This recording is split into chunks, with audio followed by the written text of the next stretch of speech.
الحمدللہ نحمده ونستعینه ونستغفره ونعوذ باللہ من شرور انفسنا ومن سیئات اعمالنا من يهده الله فلا مضل له ومن يضلله فلا هادي له واشهد ان لا اله الا الله وحده لا شريك له واشهد ان محمدا عبده ورسوله اما بعد فان خير الحديث كتاب الله وخير الهدي هدي محمد صلى الله عليه وسلم وشر الأمور محدثاتها وكل محدثة بدعة وكل بدعة ضلالة وكل ضلالة في النار. أعوذ بالله السميع العليم من الشيطان الرجيم. بسم الله الرحمن الرحيم. من يشاقق الرسول من بعد ما تبين له الهدى ويتبع غير سبيل المؤمنين نوله ما تولى ونصله جهنم وساءت مصيرا.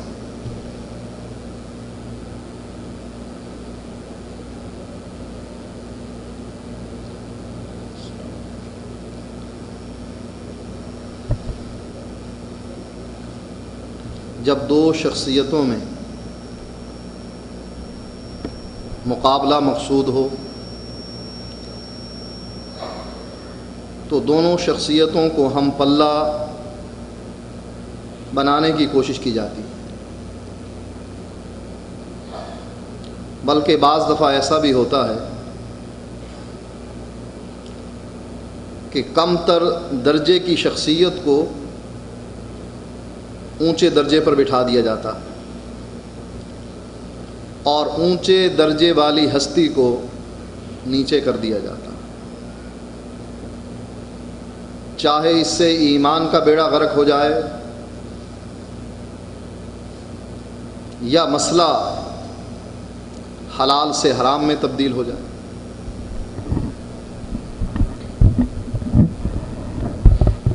کوئی شخص اپنی بیوی کی عزت کرتے ہوئے، اس کا احترام بجا لاتے ہوئے اس کو اگر وہ مقام دے دے جو والدہ کا مقام ہے اور بیوی کو کہہ دے تو میری ماں ہے یا ماں جیسی ہے، تو یہ بیوی اس پر حرام ہو جائے گی. اسی طریقے سے کوئی نبی کو وہ مقام دے دے جو اللہ تعالیٰ کا مقام ہے، یہ شخص دائرہ اسلام سے خارج ہو جائے گا. اسی لیے بعض لوگوں نے نبی کو اللہ کے برابر ٹھہرانے کی کوشش کرتے ہوئے یہ بات کہہ دی کہ وہی جو مستوی عرش تھا خدا ہو کر اتر پڑا مدینے میں مصطفیٰ ہو کر، یا یہ کہہ دیا محمد یارگڑھی نے دیوان محمدی میں جو بابا غلام فرید کے جانشین ہیں کہ اگر محمد نے محمد کو خدا مان لیا تب تو سمجھو کہ مسلمان ہے، دغاباز نہیں. اگر محمد یارگڑھی محمد صلی اللہ علیہ وسلم کو خدا مانتا ہے تب تو وہ مسلمان ہے، ورنہ دغاباز ہے. یا لوگوں نے یہ بات کہہ دی نور من نور اللہ، یہ نبی تو اللہ کے نور میں سے ہے. اور بعض لوگوں نے اللہ کے نبی کو اللہ سے اوپر بڑھاتے ہوئے، مقام اللہ کے نبی کا اونچا کرتے ہوئے یہ کہہ دیا کہ اللہ کا پکڑا چھڑاوے محمد، محمد کا پکڑا چھڑا کوئی نہیں سکتا. اسی طریقے سے تقلید کو اتباع سنت کے مقابلے میں لانے کی کوشش کرتے ہوئے یہ ثابت کیا جاتا ہے کہ تقلید اور اتباع سنت دونوں ایک ہی چیز ہے، برابر بٹھانے کی کوشش کی جاتی ہے، حالانکہ ان دونوں چیزوں میں زمین اور آسمان کا فرق ہے. تقلید حرام ہے، اتباع سنت فرض ہے. تقلید شرک ہے، اور اتباع توحید ہے۔ تقلید جہنم میں لے جانے کا سبب ہے، اور اتباع سنت جنت میں جانے کی کنجی ہے۔ جیسا کہ نبی اکرم صلی اللہ علیہ وسلم فرماتے ہیں، من احب سنتی فقد احبنی ومن احبنی کان معی فی الجنہ، جو میری سنت سے محبت کرے گا وہ مجھ سے محبت کرے گا، اور جو مجھ سے محبت کرے گا وہ میرے ساتھ جنت میں ہو۔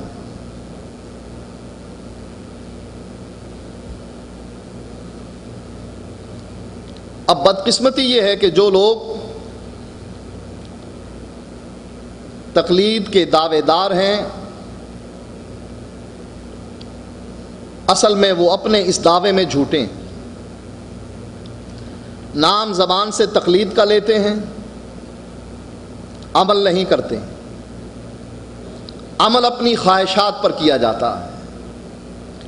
تقلید کے پیچھے ایک ہستی ہے، ہمارے ذہن میں فوراً، خاص کر انڈیا، پاکستان اور بنگلہ دیش میں رہنے والے لوگوں کے لیے جب تقلید کا لفظ بولا جاتا ہے، ان کے پیچھے تقلید کے لفظ کے ساتھ ہی ذہن میں ایک تصویر ابھرتی ہے اس شخصیت کی جس کا نام نعمان ابن ثابت، امام ابو حنیفہ رحمۃ اللہ علیہ۔ اور جو ہی اتباع سنت کا لفظ لوگوں کے سامنے پیش کیا جاتا ہے، ذہن میں خاکہ ابھرتا ہے۔ اتباع سنت سے مراد محمد الرسول اللہ صلی اللہ علیہ وسلم کی احادیث کو ماننا، چاہے وہ قولی ہے، چاہے وہ فعلی ہے، چاہے وہ تقریری ہے، اللہ کے نبی کی پیروی کرنا۔ یعنی دو ہستیاں ہیں، تقلید امام ابو حنیفہ رحمۃ اللہ علیہ خاص کر ہمارے ہاں، اور اتباع سنت پوری کائنات میں محمد الرسول اللہ صلی اللہ علیہ وسلم کی پیروی کا نام۔ اب جب تک ان دونوں شخصیتوں کو برابر نہیں ٹھہرایا جا سکتا، اس وقت تک بات بنتی نہیں ہے۔ اس لیے دوستوں نے کوشش کی ہے کہ کم از کم امام ابو حنیفہ رحمۃ اللہ علیہ کو اللہ کے نبی کے مقابلے میں، اور بعض دوستوں نے کوشش کی ہے کہ اللہ کے نبی سے بڑھ کر مقام دے دیا جائے۔ نبی اکرم صلی اللہ علیہ وآلہ وسلم پر جھوٹ باندھتے ہوئے یہ بات اللہ کے نبی کی طرف منسوب کی گئی ہے کہ اللہ کے نبی نے فرمایا، میری امت میں ایک انسان ہوگا جس کا نام نعمان ہوگا، اور وہ میری امت کا چراغ ہوگا، سراج امتی، میری امت کا چراغ ہوگا۔ اب اللہ تعالیٰ نے بھی اپنے نبی کو وَدَاعِيًا إِلَى اللَّهِ داعی قرار دیا ہے، بشیر اور نذیر قرار دیا ہے، وَسِرَاجًا مُنِيرًا، اور چمکتا ہوا چراغ قرار دیا ہے۔ قرآن مجید میں اللہ نے اپنے نبی کو سراج منیر قرار دیا ہے، اور ہمارے دوستوں نے امام ابو حنیفہ رحمۃ اللہ علیہ کو سراج اس امت کا، چراغ اس امت کا قرار دیا۔ یہ نبی اکرم صلی اللہ علیہ وسلم کے مقابلے میں لانے کی ایک مذموم کوشش ہے۔ اگر بات یہاں تک رہتی اور یہ کہہ دیا جاتا کہ الامام الاعظم، حالانکہ یہ لقب محمد الرسول اللہ صلی اللہ علیہ وسلم کا ہے، آپ ہی قائد اعظم ہیں، محمد علی جناح نہیں، قائد اعظم محمد الرسول اللہ صلی اللہ علیہ وآلہ وسلم ہیں، امام اعظم محمد الرسول اللہ صلی اللہ علیہ وآلہ وسلم ہیں، وہی ہمارے مقتدا ہیں، وہی پیشوا ہیں۔ ان کے علاوہ کائنات میں کوئی ہستی ایسی نہیں جس کو ہم امام اعظم قرار دیں، قائد اعظم قرار دیں، اپنا مقتدا اور پیشوا بنائیں۔ امام ابو حنیفہ رحمۃ اللہ علیہ کو امام اعظم کے نام سے مشہور کیا گیا، اور ان کی عظمت کو برقرار رکھنے کے لیے اور نبی کی عظمت سے اوپر دکھانے کے لیے یہ ناپاک کوشش کی گئی ہے کہ امام ابو حنیفہ رحمۃ اللہ علیہ کو بیت اللہ میں کھڑے دکھایا گیا۔ شامی کی پہلی جلد میں، رد المحتار کی پہلی جلد میں یہ بات موجود ہے۔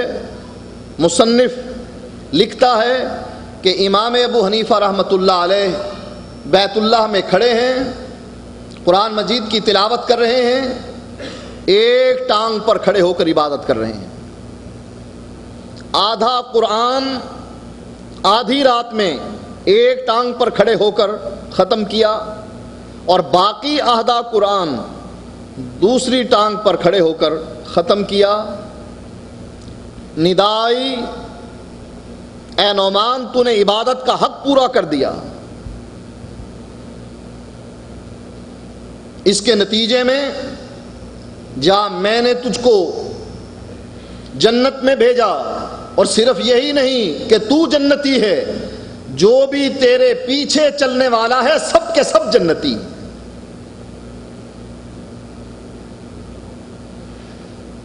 یہ مقام نبی اکرم صلی اللہ علیہ وآلہ وسلم کو حاصل نہ تھا کہ دنیا میں کسی کو جنت کی خوشخبری دی جائے۔ عشرہ مبشرہ آپ جانتے ہی ہیں، اس کا معنی یہ ہے کہ یہ وہ 10 افراد ہیں جن کو دنیا میں جنت کی خوشخبری دی گئی۔ اس میں سب سے پہلے ابو بکر ہیں، دوسرے نمبر پر حضرت عمر ہیں، تیسرے پر حضرت عثمان ہیں، پھر حضرت علی ہیں، حضرت طلحہ ہیں، حضرت زبیر ہیں، حضرت سعید ہیں، حضرت سعد ہیں، عبد الرحمن ابن عوف ہیں، اور ابو عبیدہ بن جراح۔ یہ وہ 10 افراد ہیں جن کو عشرہ مبشرہ کہا جاتا ہے، کہ جن کو دنیا میں ان کی زندگی میں جنت کی خوشخبری دی جاتی ہے۔ یا بعض مقامات پر حضرت ختیجہ رضی اللہ تعالی عنہا سے یہ کہا جاتا ہے، حضرت ختیجہ اپنے نبی، اپنے آقا اور اپنے شوہر کے لیے گھر سے کھانے کا سامان لے کر غار کی طرف چلتی ہیں۔ آسمان سے رب جبریل کو بھیجتا ہے، حضرت ختیجہ غار کے دہانے پر پہنچتی ہیں، جبریل اللہ کا پیغام لے کر نبی اکرم صلی اللہ علیہ وآلہ وسلم کے پاس پہنچتا ہے اور کہتا ہے، اللہ کے نبی، یہ آپ کی بیوی ختیجہ آ رہی ہے، اس کو کہہ کہ اس کا رب اس کو سلام کہتا۔ اور اللہ کے سلام کے بعد اس کو فرشتوں کے سردار جبریل کا سلام بھی پہنچا دینا، اور اس کو خوشخبری دے دینا کہ اللہ تعالیٰ نے اس کے لیے جنت میں موتی کا ایک محل تعمیر کیا۔ یہ عشرہ مبشرہ کے علاوہ بشارت ہے حضرت ختیجہ کے لیے۔ حضرت بلال رضی اللہ تعالی عنہ کے لیے علیحدہ بشارت ہے کہ آپ معراج سے واپسی پر یہ پوچھتے ہیں، اے بلال تو کیا عمل کرتا ہے؟ جب میں جنت کی سیر کو گیا، میں نے تیرے چلنے کی آہٹ اپنے آگے آگے سنی۔ یہ علیحدہ بشارت ہے کہ ماں اپنے بیٹے کی شہادت پر نبی اکرم صلی اللہ علیہ وآلہ وسلم سے یہ بات دریافت کرتے ہوئے کہ اللہ کے نبی، میرا بیٹا میدان جنگ میں مارا گیا، اور اس کے مرنے کا سبب کچھ اور تھا۔ لوگوں نے شکوک و شبہات کا اظہار کیا کہ یہ تیر دشمن کی طرف سے نہیں، غلطی سے اپنوں کی طرف سے چلا تھا۔ اے اللہ کے نبی، اگر میرے بیٹے کی موت رائے گاں گئی، اس کا خون رائے گاں گیا، مجھ کو بتلائیے تاکہ میں روؤں، اور اگر میرا بیٹا اس مقام پر پہنچا جس کی تمنا ہر انسان کرتا ہے تو میں خوشی کا اظہار کروں۔ اللہ کے نبی نے فرمایا، اس لڑکے کی والدہ سے کہا جنت کے مختلف درجات ہیں، تیرا بیٹا جنت کے عام درجوں میں نہیں، تیرا بیٹا جنت کے سب سے اونچے درجے میں۔ یہ چند خاص افراد کے لیے علیحدہ خوشخبری ہے، جس طرح کہ آل یاسر کو اللہ کے نبی نے خوشخبری دی، موعدکم الجنہ، یہاں مشرکوں کا ظلم برداشت کرتے رہو، ایمان پر تمہارا خاتمہ ہو، جنت تمہارے لیے اللہ تعالیٰ نے لکھ دی ہے۔ لیکن یہ مقام ان لوگوں نے صرف امام ابو حنیفہ رحمۃ اللہ علیہ کو دیا کہ قرآن، آدھا قرآن ایک ٹانگ پر اور آدھا قرآن دوسری ٹانگ پر ختم کرنے کی وجہ سے امام ابو حنیفہ نے عبادت کا حق بھی ادا کیا، اور اللہ نے وعدہ بھی کیا ابو حنیفہ تو بھی جنتی ہے اور تیرے پیچھے چلنے والے سب جنتی ہیں۔ سب چلنے والوں کو دنیا میں جنت کی خوشخبری دی، اللہ کے نبی کا یہ مقام نہیں۔ تقلید کو ثابت کرنے کے لیے امام ابو حنیفہ رحمۃ اللہ علیہ کو نبی اکرم صلی اللہ علیہ وآلہ وسلم سے اونچا مقام عطا کیا جاتا۔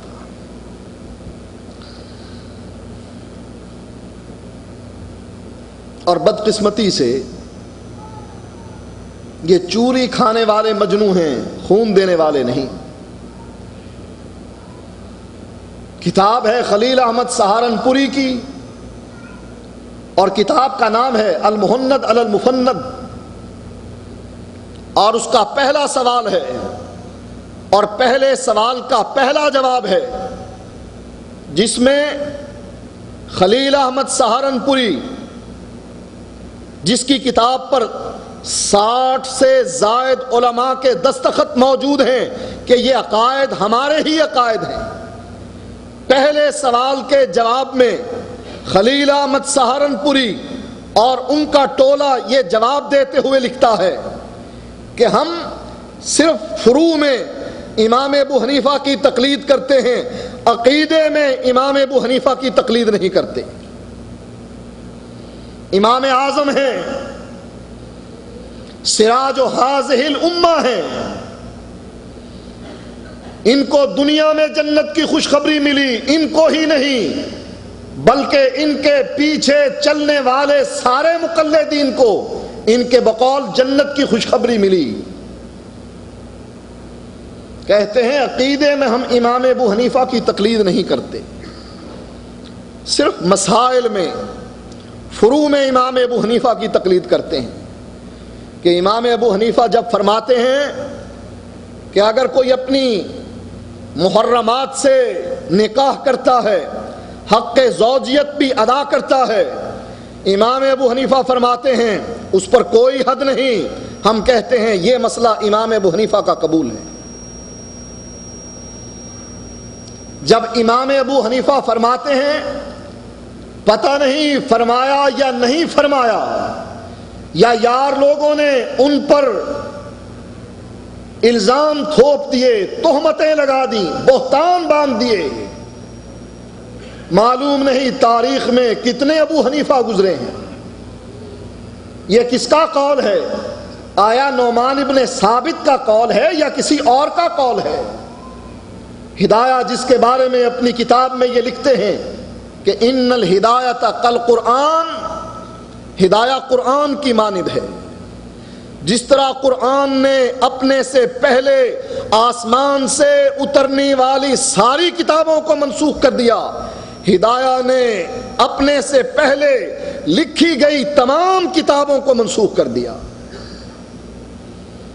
اس میں امام ابو حنیفہ رحمۃ اللہ علیہ کے بارے میں لکھا جاتا ہے من غرک صبیا او بالغا فی البحر فلا حد علیہ، جو آدمی کسی کو پانی میں ڈبو کر، بالغ ہو یا بچہ ہو، اس کو پانی میں ڈبو کر ہلاک کرتا ہے، امام ابو حنیفہ کے نزدیک اس پر کوئی حد نہیں۔ ہم ان مسائل میں امام ابو حنیفہ کی تقلید کرتے ہیں۔ جب وہ قرآن کے مقابلے میں حولین کاملین رضاعت کا مسئلہ قرآن ذکر کرتے ہوئے کہتا ہے 2 سال ہے مدت رضاعت،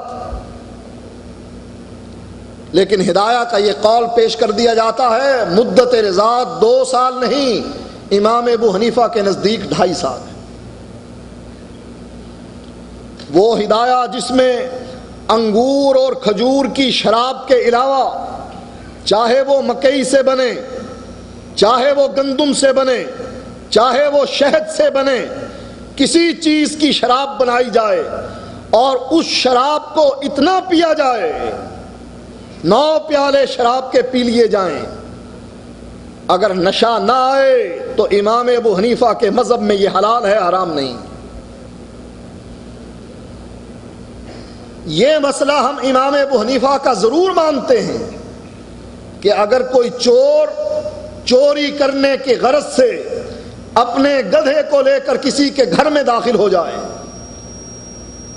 گھر والے کا سامان سمیٹ کر گدھے کی کمر پر رکھ دے، خود خالی ہاتھ گھر سے باہر نکل جائے، گدھا پیچھے پیچھے مالک کے گھر پہنچ جائے سامان اٹھا کر، چاہے اس پر سونا لادا ہے یا چاندی یا روپیہ پیسہ لادا ہے، کہتے ہیں نہ اس چور پر کوئی حد ہے اور نہ گدھے کو کچھ کہا جائے گا، گدھا تو بے زبان ہے، اس کا کیا قصور ہے؟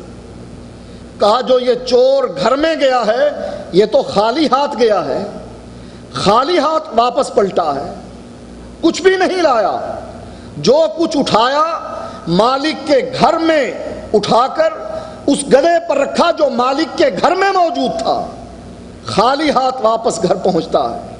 نماز تہجد ادا کرنے گیا تھا اس کے گھر میں، یا کیا غرض و غایت تھی اس کے گھر میں جانے کی؟ کہا غرض و غایت جو بھی ہو، چوری وہ ہوتی ہے کہ کسی کے گھر میں داخل ہو کر پھر سامان اٹھا کر اپنے گھر میں لے آئے، اب تو اس کا ہاتھ کاٹا جائے گا، اور اگر خالی ہاتھ آ گیا تب اس کا ہاتھ نہیں کاٹا جائے گا۔ اگر یہی گھر میں داخل ہونے والا سامان سمیٹ کر دیوار پر رکھتا ہے، باہر اس کا ساتھی سامان اٹھا کر اپنے گھر لے جاتا ہے، پھر بعد میں تقسیم کرتا ہے نصف لی و نصف لک، 50-50، آدھا تیرا آدھا میرا، کہا نہ اس کا ہاتھ کاٹا جائے گا جو گھر میں داخل ہوا، نہ اس کا ہاتھ کاٹا جائے گا جو باہر سے اٹھا کر لائے۔ کہا کیوں؟ کہا جو گھر میں داخل ہوا اس نے سامان سمیٹا، لیکن کہاں لے کر گیا؟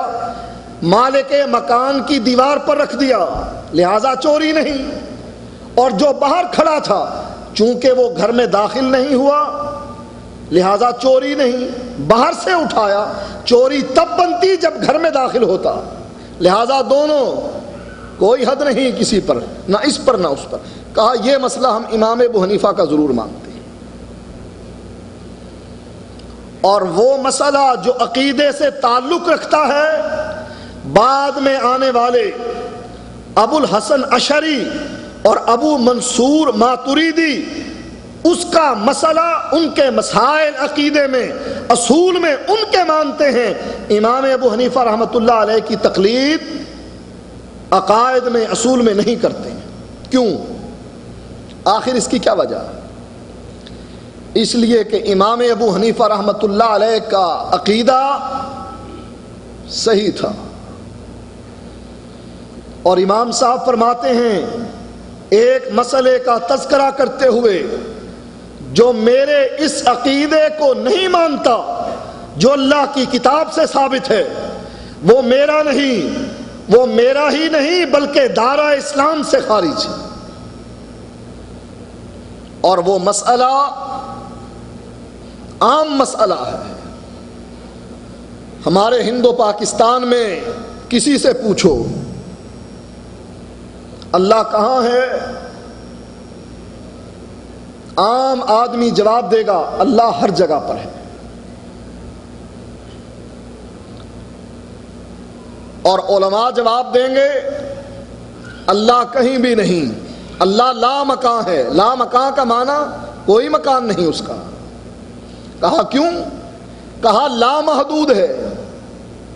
لا محدود محدود جگہ پر کیسے آ سکتا ہے؟ دنیا محدود ہے، زمین محدود ہے، 7 زمینیں بھی محدود اور 7 آسمان بھی محدود، اللہ کا عرش بھی محدود. اللہ لا محدود، لا محدود محدود میں کیسے آ سکتا ہے؟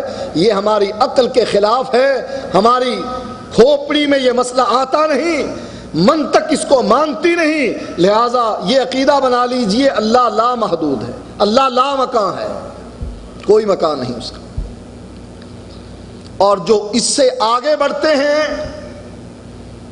وہ کہتے ہیں اللہ ہر چیز میں ہے.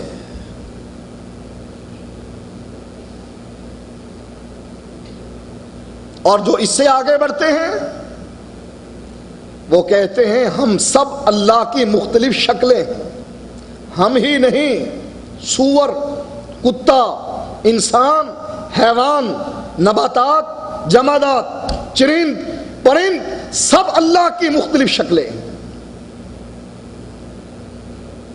یہی عقیدہ حاجی امداد اللہ مہاجر مکی کا تھا، جس نے اس عقیدے کو ثابت کرنے کے لیے کتاب لکھی شمائم امدادیہ. اور یہی عقیدہ حکیم الامت اشرف علی تھانوی کا تھا، جس نے اس عقیدے کو ثابت کرنے کے لیے کتاب لکھی امداد المشتاق، جو شرح ہے شمائم امدادیہ کی. اس عقیدے کو ثابت کرنے کے لیے انور شاہ کاشمیری نے بخاری کی شرح لکھتے ہوئے اس بات کا اقرار کیا کہ وحدت الوجود کا میرا بھی عقیدہ ہے، ہمارے سارے مشائخ کا یہی عقیدہ تھا. اور تبلیغی جماعت کے امیر محمد زکریا نے فضائل صداقات میں اس بات کا اقرار کیا، یا اللہ معاف فرمانا کہ حضرت کے ارشاد سے مکتوب ہوا ہوں، میں کچھ بھی نہیں، میں جھوٹا ہوں، لیکن میں تیرا ہی ذل ہوں، تیرا ہی وجود ہوں، جو کچھ میں ہوں وہی کچھ تو ہے. میں کیا ہوں؟ میں کچھ بھی نہیں، لیکن جو کچھ میں ہوں وہی کچھ تو ہے.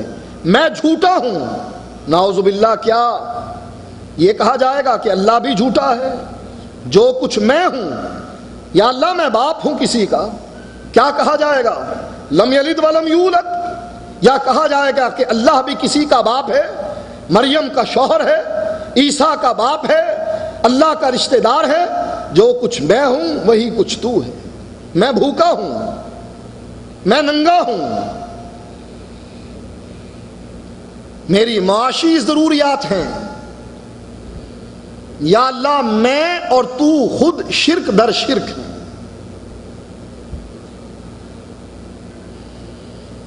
اسی لیے صوفی اقبال اپنی کتاب محبت نامی کتاب میں زکریا کا یہ قول پیش کرتے ہوئے کہتے ہیں، عشق عاشق معشوق ایک کہہ کر سر وحدت سمجھا دیا کس نے؟ عاشق بھی وہی، عشق بھی وہی، معشوق بھی وہی. اسی لیے لوگ اس کو انتہا پر لے کر گئے. کہا اللہ تو ہی شراب ہے، تو ہی میخانہ ہے، تو ہی جام ہے، تو ہی شرابی ہے اور تو ہی ساقی ہے. کچھ بھی فرق نہیں، ہر رنگ میں تو ہے. مثال دیتے ہوئے حاجی امداد اللہ مہاجر مکی کہتے ہیں کہ پانی کو بوائل کیا جائے بھاپ بن جاتا ہے، اس کو فریز کیا جائے برف بن جاتا ہے، لیکن یہ برف آئی کہاں سے؟ پانی سے۔ یہ بھاپ بنی کہاں سے؟ پانی سے۔ اصل کیا ہے؟ پانی۔ کہا یہی ہماری مثال اللہ کے ساتھ۔ ہم کہاں سے نکلے؟ کنت کنزا مخفیا، اللہ ایک چھپا ہوا خزانہ تھا، ایک جھوٹی اور باطل حدیث پیش کر کے کہا ہم سب اللہ سے نکلے ہوئے ہیں۔ دوسری مثال کہا بیج کی مثال لے لو، بیج کو زمین میں کاشت کرو، بیج چھپ گیا، ننھا سا پودا نمودار ہوا، یہ پودا درخت بن گیا، درخت کا تنا بنا، درخت کی ٹہنیاں بنی، درخت کے پتے بنے، درخت پر پھول آئے، درخت پھل لایا۔ کہا پھل کا ذائقہ اور ہے، پھول کا ذائقہ اور ہے، پتے کا رنگ اور ہے، ٹہنی کا رنگ اور ہے، تنے کا رنگ اور ہے، جڑ کا رنگ اور ہے، لیکن آئے کہاں سے؟ ایک بیج سے۔ یعنی یہ پورا درخت ماں اپنے پتوں کے، پھل اور پھول کے، جڑوں اور تنے کے، ٹہنیوں کے اس بیج کے اندر بند تھا۔ جب بیج نے اپنا آپ ظاہر کیا، مختلف شکلیں بن گئی۔ کہا یہی ہمارا اور اللہ کا تعلق ہے۔ اللہ بیج تھا، اللہ نے اپنے آپ کو ظاہر کیا، نعوذ باللہ اللہ بلیوں کی شکل میں، کتوں اور خنزیروں کی شکل میں، انسانوں اور جانوروں کی شکل میں ہمارے سامنے ظاہر ہو گیا۔ یہ عقیدہ کفری عقیدہ۔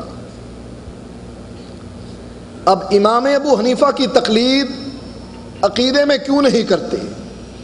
اس لیے کہ اللہ کے بارے میں امام ابو حنیفہ رحمۃ اللہ علیہ کا عقیدہ بالکل واضح تھا۔ شرح عقیدہ طحاویہ میں جو حنفیوں کی کتاب ہے، اس میں سند پہنچائی جاتی ہے امام ابو حنیفہ تک۔ کہتے ہیں امام ابو حنیفہ رحمۃ اللہ علیہ فرماتے ہیں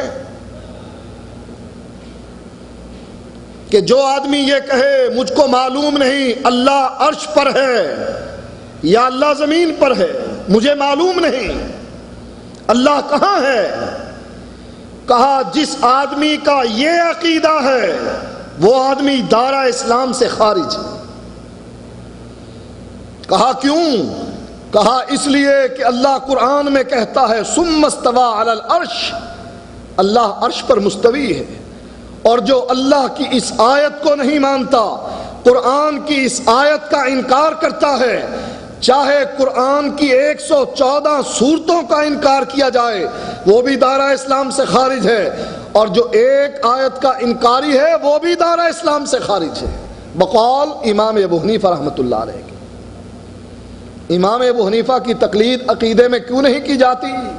امام اعظم سراج و امتی، اس کے پیچھے چلنے والا جنتی، بہت اونچا مقام، لیکن عقیدے میں اس کی بات نہیں مانی جاتی۔ کیوں؟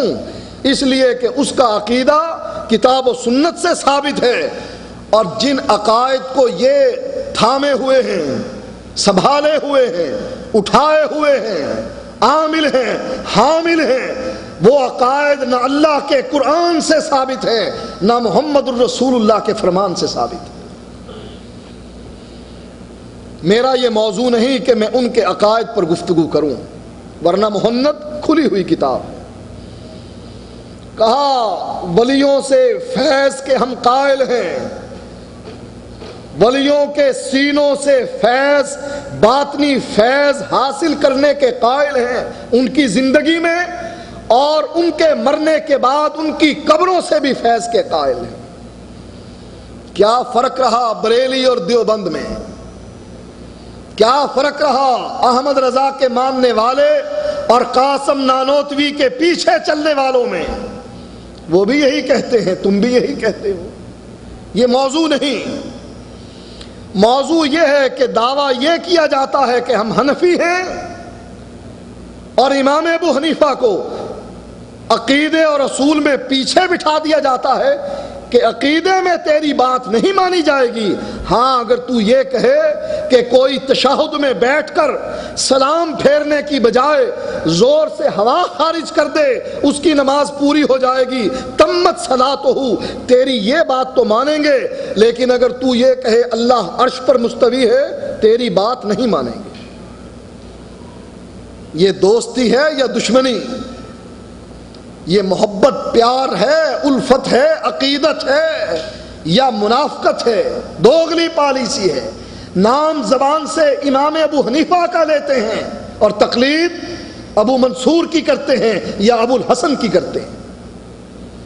فروع کی کیا بات ہے؟ بنیاد عقیدہ ہے، جس کا عقیدہ درست ہے وہ جنتی ہے۔ اسی لیے اللہ کے نبی نے فرمایا تھا، جب پوچھا گیا حضرت عثمان پریشان بیٹھے ہیں مسجد نبوی میں، حضرت عمر کا گزر ہوا، سلام کیا حضرت عثمان کو، حضرت عمر خلیفہ ثانی نے رضی اللہ عنہما، جواب نہیں ملا۔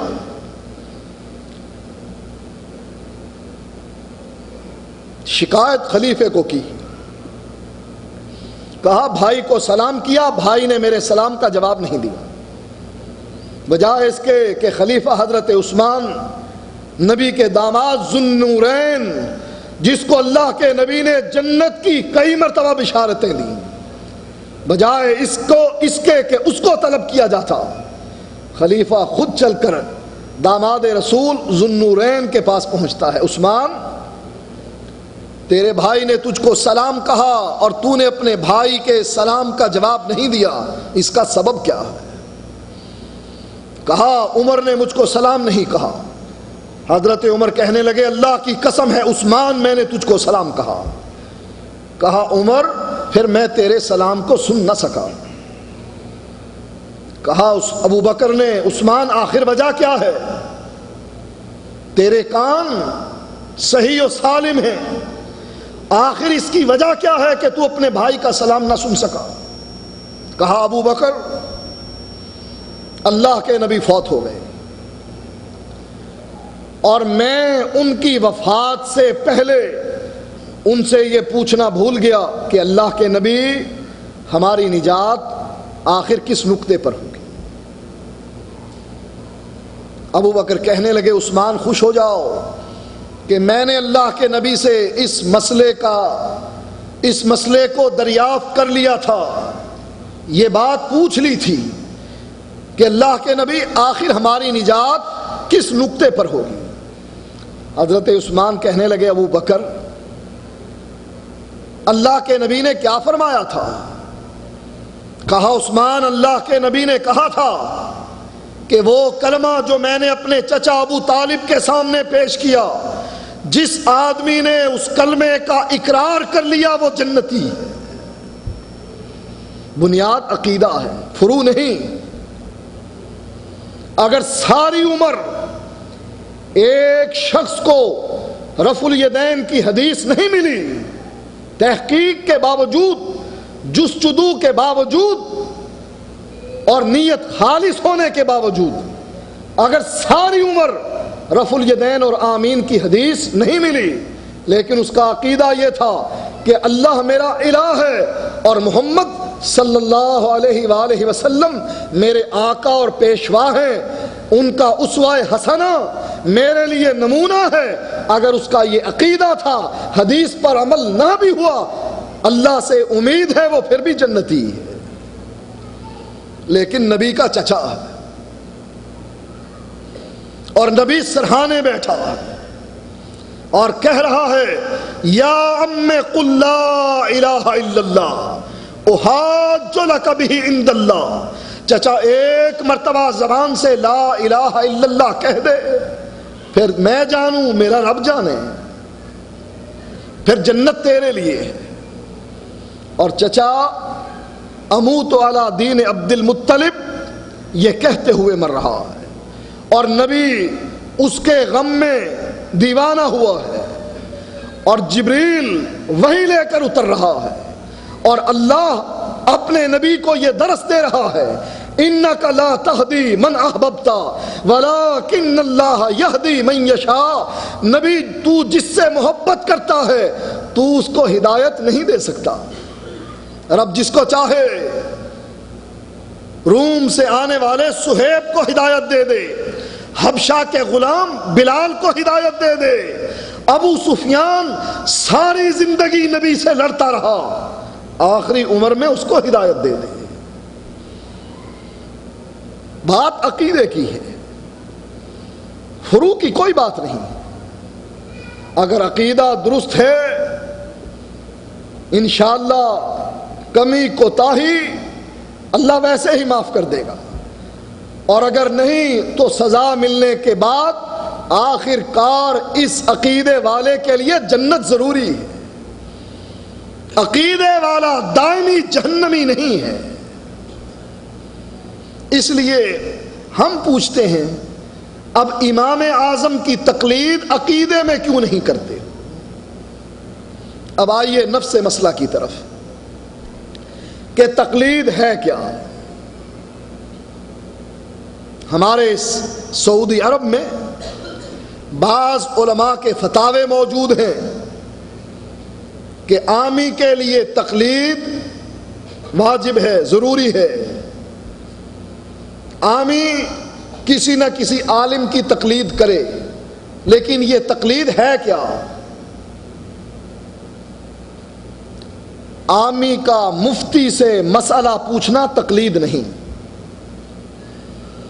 اسی لیے اصول فقہ کی کتابوں میں یہ بات لکھی گئی ہے،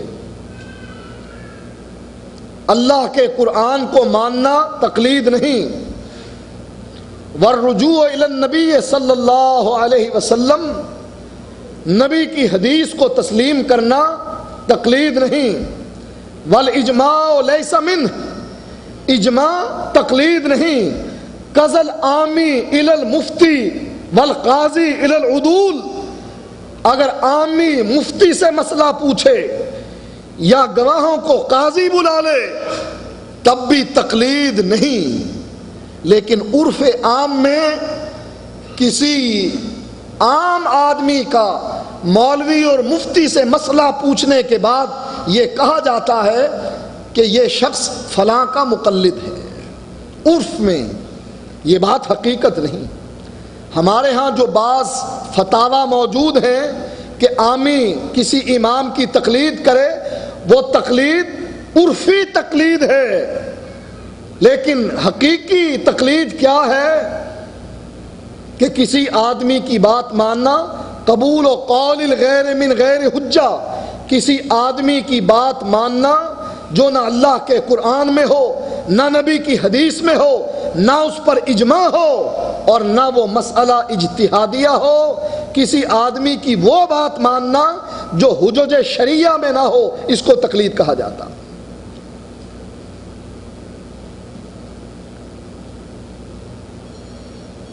اس کو واضح کرتا ہوں،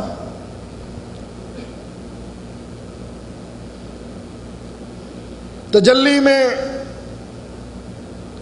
مفتی صاحب جواب دیتے ہیں، سائل سوال کرتا، سائل کا سوال ہے کہ میرے اس مسئلے کا جواب کتاب و سنت کی روشنی میں دیا جائے۔ ذہن میں رکھیے اس سوال کو، سائل سوال کرتا ہے میرے مسئلے کا جواب کتاب و سنت کی روشنی میں دیا جائے۔ اب مفتی صاحب جواب دیتے ہیں، کہتے ہیں ہر سائل یہی لکھتا ہے کہ میرے مسئلے کا جواب کتاب و سنت کی روشنی میں دیا جائے۔ مفتی صاحب کہتے ہیں اس مغالطے کو دور کر لیا جائے کہ مقلد کے لیے کتاب و سنت کی روشنی نہیں، اس کے امام کا قول حجت ہوا کرتا۔ تقلید کیا ہوئی؟ کتاب و سنت کے مقابلے میں اپنے امام کے قول کو ماننا یہ تقلید ہے، کتاب و سنت کے مقابلے میں اپنے امام کے قول کو ترجیح دینا یہ تقلید ہے۔ اب بتلائیے ایسی تقلید کوئی کرنے کے لیے تیار ہے کہ اللہ کا قرآن ایک طرف اور امام کی بات دوسری طرف؟ کیا کوئی اس میں شک و شبہ باقی رہ جاتا ہے کہ ایسی تقلید نہ صرف حرام ہے بلکہ یہ شرک تک جا پہنچتی؟ اسی لیے اصول فقہ کی کتابوں میں احناف کے ہاں یہ بات لکھی ہوئی ہے، فَأَمَّا الْمُقَلِّدُ فَمُسْتَنَدُهُ قَوْلُ مُجْتَهِدِهِ لَا ظَنُّهُ وَلَا ظَنُّ۔ مقلد کے لیے اس کے امام کا قول حجت ہوا کرتا ہے، نہ اس کا زن چلے نہ اس کا زن چلے۔ اس کو پھر سمجھیے، امام کرخی اصول کرخی میں لکھتے ہیں، کہا قرآن کی ہر وہ آیت جو ہمارے امام کے قول کے خلاف آئے گی، کیا خیال ہے آپ لوگوں کا؟ قرآن کی ہر وہ آیت جو امام کے قول کے خلاف آئے، قرآن کی آیت کو مانا جائے یا امام کے قول کو مانا جائے؟ آپ کا جواب درست ہے، لیکن امام کرخی کہتے ہیں نہیں۔ کہا کیا کیا جائے؟ کہا امام کے قول کو، امام کے قول کی تعویل کی جائے۔ کیسے؟ تعویل کسے کہتے ہیں؟ قرآن مجید میں حکم ہے کہ نکاح کرو مثنا و ثلاثا و رباع۔ اس کا ترجمہ کیا بنتا ہے؟ دو دو، تین تین، چار چار۔ آئی ہوئی خواتین ناراض نہ ہو جائیں کہ وہ سمجھیں کہ شاید ہم ان کو درس دے رہے ہیں کہ آپ دو دو، تین تین، چار چار نکاح کریں۔ نہیں، مسئلہ سمجھانے کے لیے بات کرتا ہوں۔ ترجمہ بنتا ہے دو دو، تین تین، چار چار۔ اب ایک آدمی تعویل کرے اس کی، کیسے؟ کہا دو دو، اللہ کہتا ہے دو دو کتنی بنی؟ چار۔ تین تین کتنی بن گئی؟ چھ۔ چار اور چھ 10، والرباع چار چار 8، 10 اور 8 18۔ اب کتنی شادیاں کرنی چاہیے؟ 18۔ یہ ہے تعویل۔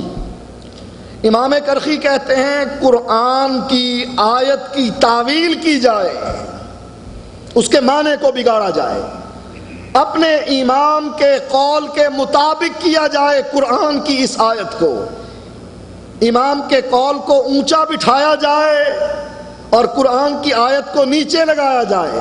قرآن کی آیت کا وہ معنی بیان کیا جائے جو امام کا قول ہے۔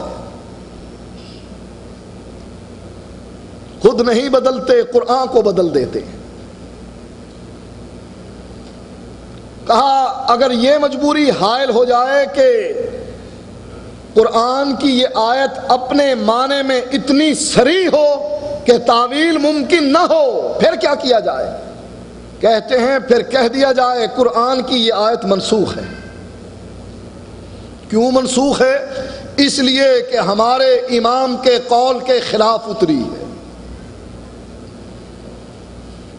مشرکین مکہ بھی یہی کہا کرتے تھے، اے نبی اس قرآن کو بدل دے، کوئی اور قرآن لے آ۔ اللہ کے نبی کو یہ وارننگ دی گئی، وَلَوْ تَقَوَّلَ عَلَيْنَا بَعْضَ الْأَقَاوِيلِ لَأَخَذْنَا مِنْهُ بِالْيَمِينِ ثُمَّ لَقَطَعْنَا مِنْهُ الْوَتِينَ فَمَا مِنْكُمْ مِنْ أَحَدٍ عَنْهُ حَاجِزِينَ۔ اگر میرا سچا نبی وہ بات کہے جو جبریل لے کر نہیں آیا، آسمان سے وحی نہیں اتری، ہم اس کو دائیں ہاتھ سے پکڑ کر اس کی شاہ رگ کاٹ دیں اور کوئی تم میں سے اس کو بچانے والا نہ۔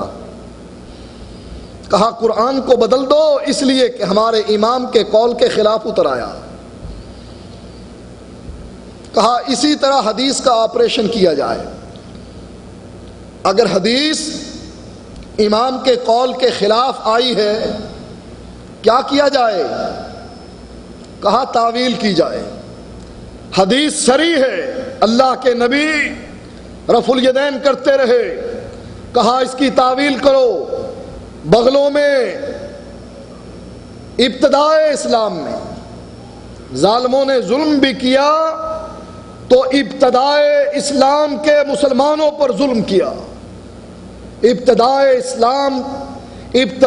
اسلام میں اسلام لانے والے اکیلے مسلمان، اکیلے ابو بکر پوری امت پر حاوی ہے۔ پوری امت مل کر ابو بکر کا مقابلہ نہیں کر سکتی۔ حضرت عائشہ نے پوچھا تھا، اللہ کے نبی کیا کسی کی اتنی نیکیاں بھی ہیں کہ جتنے آسمان کے ستارے؟ کہا ہاں۔ کہا اللہ کے نبی وہ کون ہے؟ ذہن میں خیال آیا حضرت عائشہ کے کہ جب اللہ کے نبی نام لیں گے تو میرے باپ ابو بکر کا نام لیں گے۔ اللہ کے نبی نے فرمایا جس کی اتنی نیکیاں ہیں جتنے آسمان کے تارے، وہ خطاب کا بیٹا عمر ہے۔ حیران ہوئی حضرت عائشہ،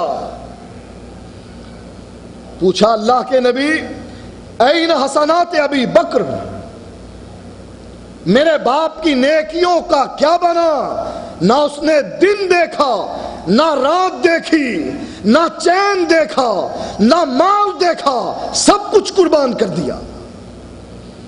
اور اللہ کے نبی بھی فرماتے ہیں میں چلا ابو بکر چلا، میں بیٹھا ابو بکر بیٹھا، میں ایمان لایا ابو بکر ایمان لائے۔ کہنے لگے اللہ کے نبی جمیع حسنات عمر، عائشہ عمر بھر کی نیکیاں ایک طرف، عمر بھر کی نیکیاں ابو بکر کی ایک نیکی کا مقابلہ بھی نہیں کر سکتی۔ اس لیے حضرت عمر نے کہا تھا ابو بکر اپنی زندگی میں سے 2 نیکیاں مجھ کو دے دے اور میری زندگی کی ساری نیکیاں تو لے لے،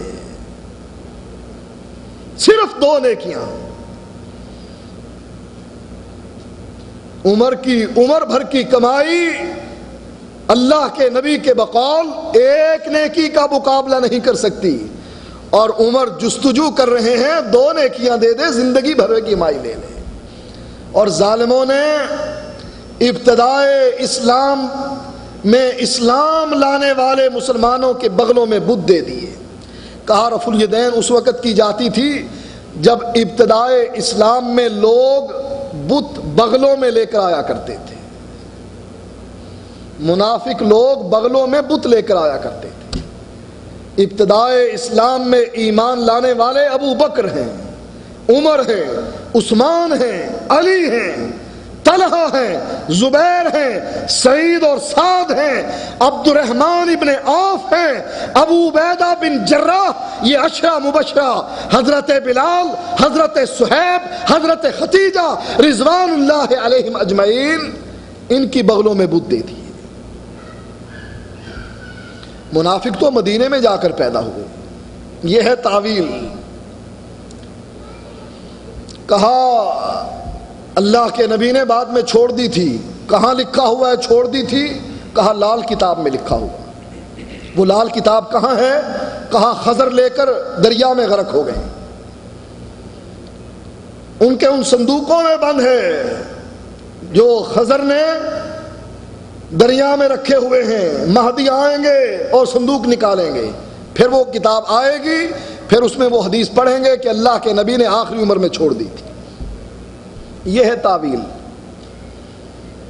کہا عبداللہ ابن عمر جو بخاری کی حدیث بیان کرتے ہیں کہ رأیت رسول اللہ صلی اللہ علیہ وآلہ وسلم اذا افتتح الصلاة یرفع یدیہ واذا رکع واذا رفع رأسہ من الرکوع رفعہما کذالک۔ عبداللہ بن عمر کہے کہ میں نے اللہ کے نبی کو دیکھا شروع میں رکوع کو جاتے، رکوع سے سر اٹھاتے ہوئے، اللہ کے نبی رفع الیدین کر رہے تھے۔ کہا عبداللہ بن عمر تو چھوٹی عمر کے بچے تھے، آخری صفوں میں کھڑے ہوتے تھے، امام کو رفع الیدین کرتے ہوئے کیسے دیکھ لیا؟ ہاں اگلی صفوں میں عبداللہ ابن مسعود تھے، انہوں نے نہیں دیکھا۔ کہا عبداللہ بن عمر جو کہتے ہیں میں نے دیکھا، کہا عبداللہ بن عمر کے کہنے کا معنی ایسے ہی ہے، گلاس میں پینسل ڈال دی جائے، پینسل ٹیڑھی نظر آئے گی، باہر نکالو سیدھی ہے، پانی میں ڈالو اور دیکھو گلاس میں ٹیڑھی نظر آئے گی۔ کہا عبداللہ بن عمر کا دیکھنا ایسا ہی تھا جیسا گلاس میں پینسل دیکھتے ہیں۔ اللہ کے نبی نے ہاتھ چھوڑے، عبداللہ بن عمر نے سمجھا رفع الیدین کر لی، اور عبداللہ بن عمر کہتے ہیں حذو منکبہ، کندھوں کے برابر اللہ کے نبی ہاتھ اٹھایا کرتے۔ یہ ہے تعویل۔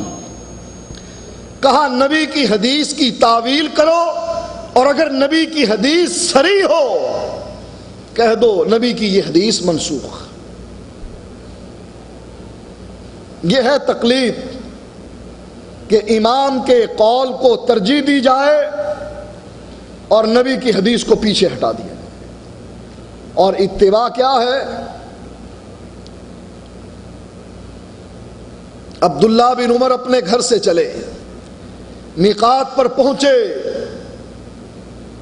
احرام باندھا اور لوگوں کو سنا کے باندھا، اللہم بحج تمتع۔ عمر کا بیٹا عبداللہ احرام باندھ رہا ہے، لیکن حج تمتع کی نیت سے احرام باندھ رہا۔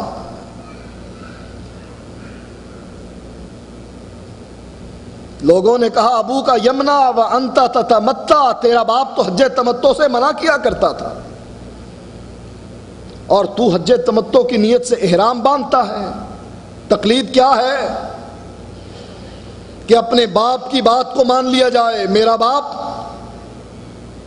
باپ کوئی کم نہیں تھا کسی سے، میرے باپ کی زبان پر فرشتہ بولتا تھا، میرے باپ کے اقوال کو اللہ نے قرآن کی آیات میں بدل دیا۔ کہا اللہ کے نبی اپنی بیویوں سے کہو پردہ کر کے نکلا کریں۔ کہا عمر کیسے کہوں، جب تک رب نہ کہے کیسے کہوں؟ فاستقم کما امرتا، میں تو پابند ہوں اللہ کی اس وحی کا، جب تک وحی نہ اترے گی میری زبان سے یہ نہیں نکل سکتا کہ گھر سے نکلو پردہ کر کے نکلو، اس لیے کہ وما ينطق عن الهوى ان هو الا وحی یوحی۔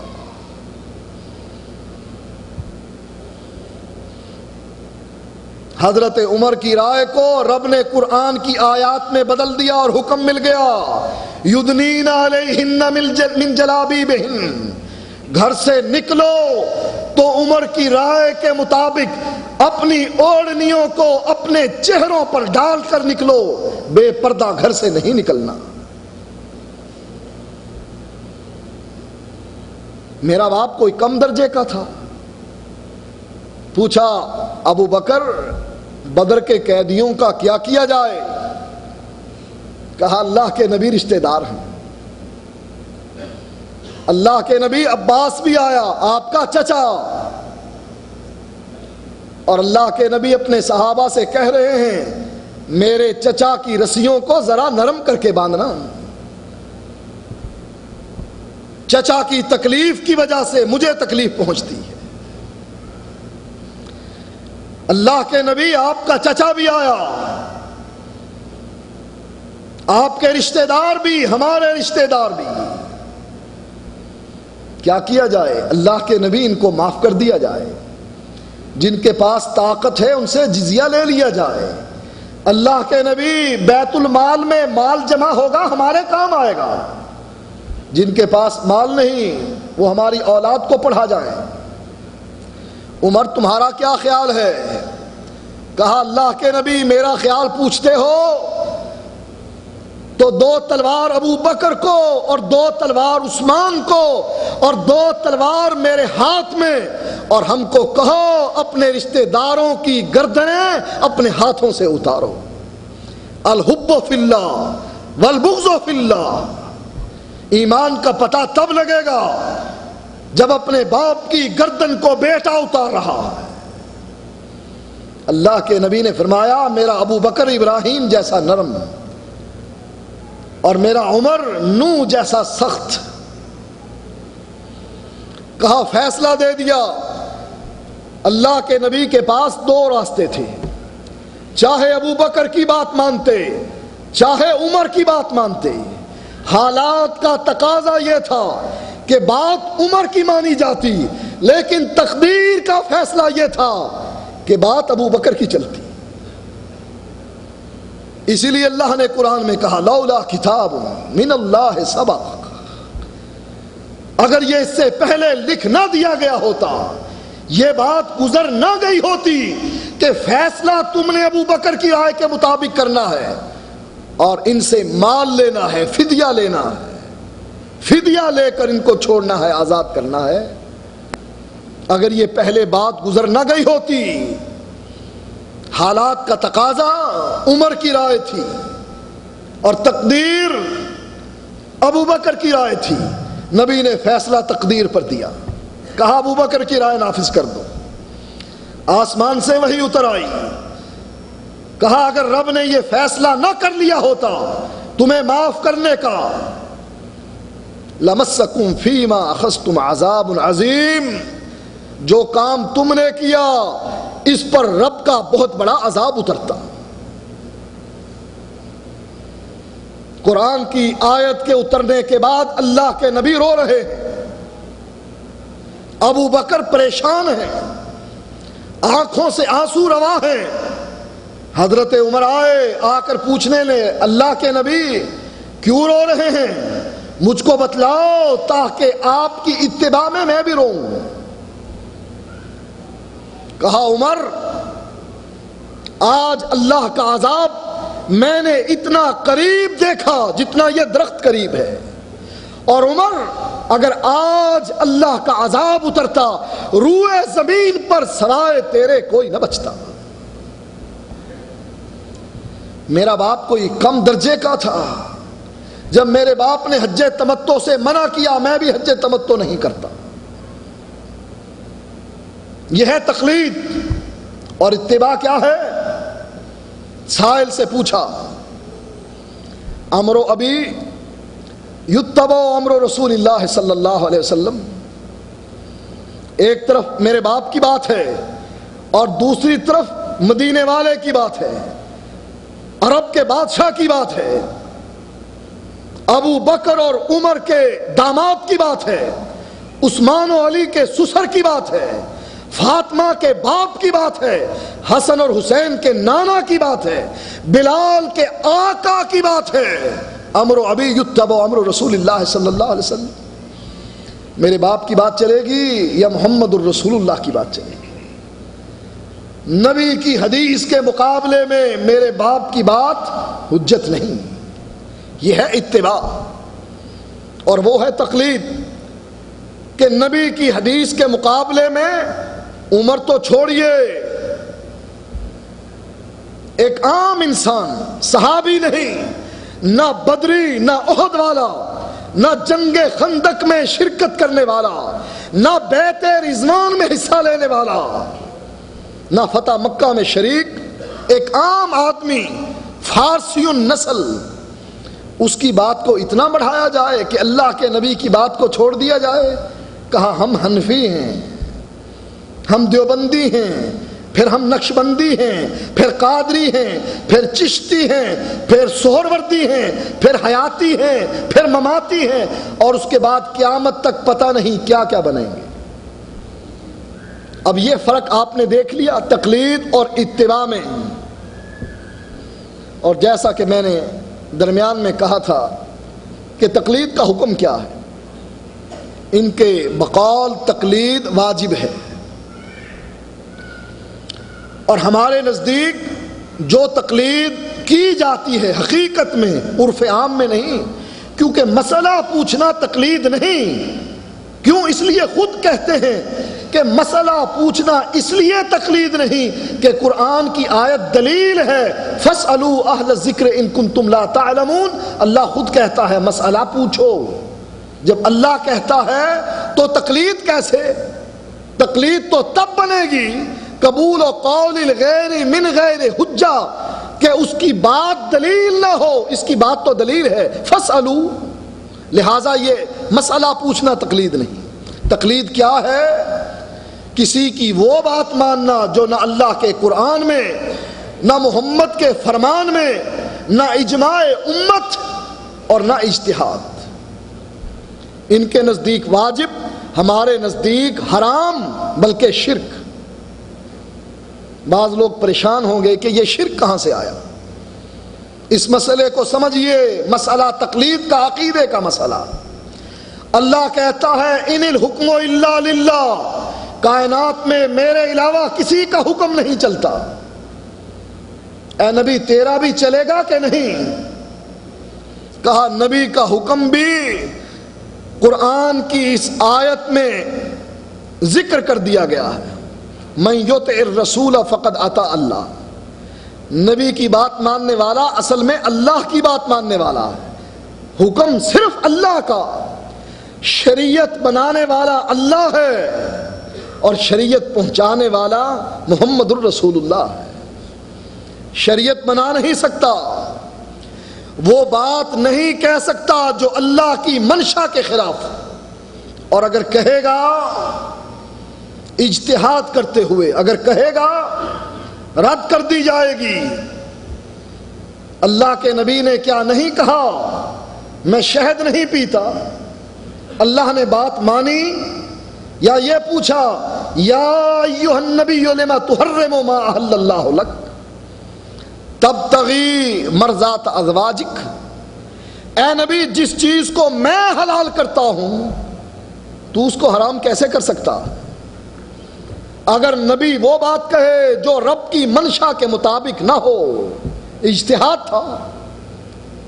شہد پینا فرض نہیں، واجب نہیں، چاہے پیو چاہے نہ پیو، لیکن اللہ کے نبی اگر جو یہ بات کہہ رہے ہیں اپنے لیے، کہا میں نہیں پیتا، مسئلہ بن جاتا۔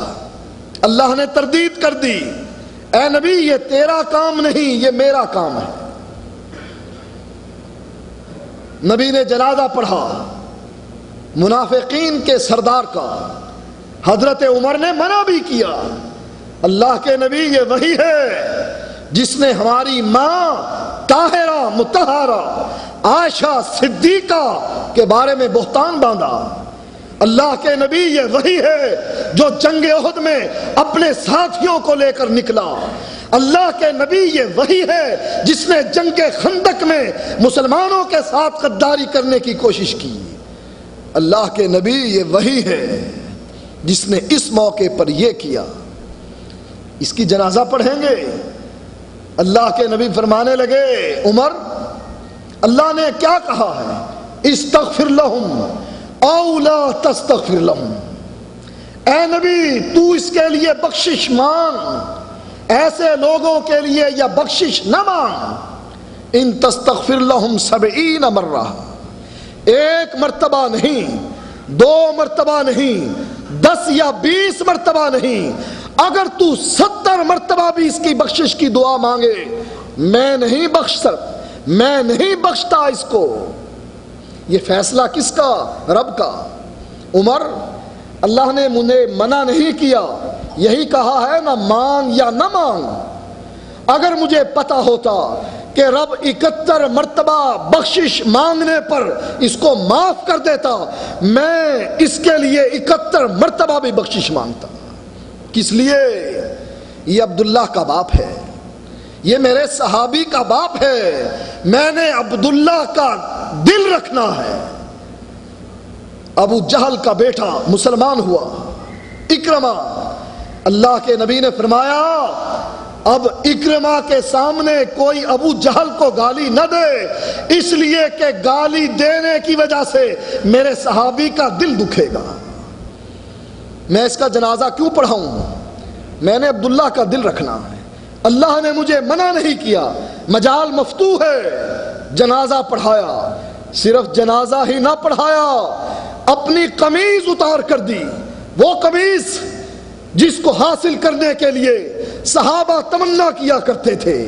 نبی کو ضرورت محسوس ہوئی، آپ کے بدن پر قمیص نہ تھی، ایک عورت قمیص لے کر آئی، اللہ کے نبی کو ہدیہ دیا، نبی نے قبول کر کے زیب تن کیا۔ صحابی کی نگاہ اٹھی، اللہ کے نبی یہ قمیص مجھ کو عطا کیجئے۔ اللہ کے نبی نے وہی قمیض اتاری اور اپنے صحابی کو دے دی. گھر گئے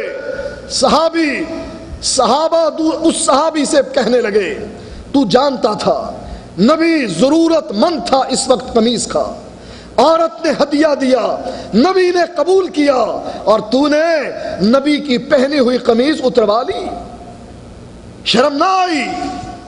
کہا ساتھیو تمہارا کیا خیال ہے, میں نے یہ قمیض پہننے کے لیے لی ہے؟ نہ, میں نے یہ قمیض اس لیے لی ہے کہ جب میں مر جاؤں میرے گھر والے مجھے اس قمیض میں دفنائیں.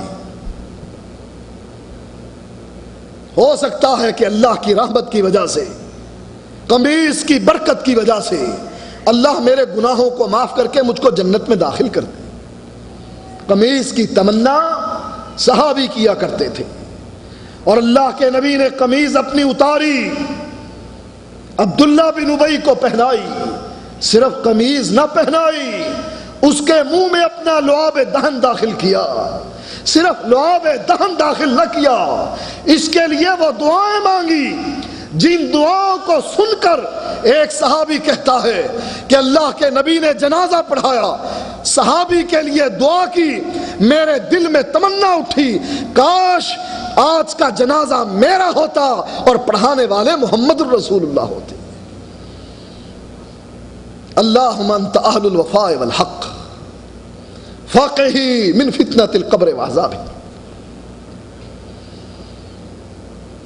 کیا فیصلہ ہوا؟ آسمان سے وحی اتری, ما کان للنبی والذین آمنوا ان یستغفروا للمشرکین. آسمان سے وحی اتری, ولا تصلی علی احد منہم مات ابدا ولا تقم علی قبرہ.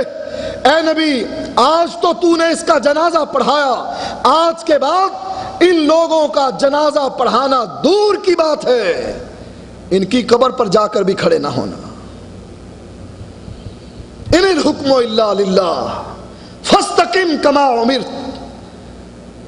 اے نبی جنگ تبوک میں شرکت نہ کرنے والوں کو تو نے اجازت دے دی, عفا اللہ عنک, اللہ نے تجھے اس غلطی پر معاف تو کر دیا, لیکن یہ بتلا لما اذنت لہم, تو نے ان کو اجازت کیوں دی؟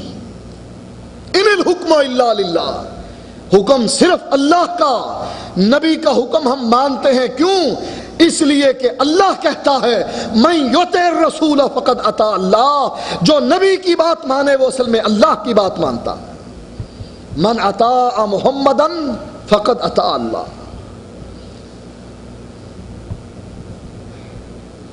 اب اللہ کی ذات میں شریک کرنا شرک, عزیر کو اللہ کا بیٹا بنانا شرک, عیسیٰ کو اللہ کی اولاد بنانا شرک, یہ ذات میں شرک ہے. صفات میں شرک کیا ہے؟ اللہ عالم الغیب, ہم کہیں نبی بھی عالم الغیب, نبی نہیں بزرگ بھی عالم الغیب, بزرگ ہی نہیں بزرگ کی بلی بھی عالم الغیب. کہا بزرگ کی خانقاہ پر جتنے مہمان آتے تھے بلی اتنی مرتبہ میاؤں کرتی تھی. 4 مرتبہ میاؤں کرے مطلب ہے 4 مہمان آ گئے ان کا کھانا تیار کرو. 1 مرتبہ مہمان 5 آ گئے اور بلی نے 4 مرتبہ میاؤں کی. کہا پیر صاحب آج تو آپ کی بلی غلطی کھا گئی. کہا نہیں میری بلی غلطی کھائے. کہا 5 مہمان اور 4 مرتبہ میاؤں. کہا ان میں 4 مہمان ہیں 5واں وہابی ہے. یہ صفات میں شرک کہ اللہ بھی دیکھے اور پیر بھی دیکھے, ویسے دیکھے جیسے اللہ دیکھ رہا ہے. انڈیا میں بیٹھا ہوا پیر دمام میں بیٹھے ہوئے مریدوں کو دیکھ رہا ہے, ان کی حرکات کو نوٹ کر رہا ہے اور کہتا ہے کہ پیر کبھی بھی اپنے مرید سے علیحدہ نہیں ہوتا, ہر وقت ساتھ ہوتا. یہ صفات میں شرک. اور احکام میں شرک کیا ہے؟ اللہ کا حکم اور اس کے نبی کا حکم، اس کے مقابلے میں باپ کا حکم، پیر کا حکم، مولوی اور امام کا حکم۔ اسی لیے اللہ کے نبی نے اور اللہ تعالیٰ نے کیا تعلیمات دی؟ لا طاعت لمخلوق فی معصیۃ الخالق۔ جب رب کی نافرمانی ہو پھر مخلوق کی بات نہیں۔ اگر والدین تجھ کو اس بات میں مجبور کریں کہ اللہ کے ساتھ شرک کرے، فلا تطعہما، پھر والدین کی اطاعت نہیں کرنی۔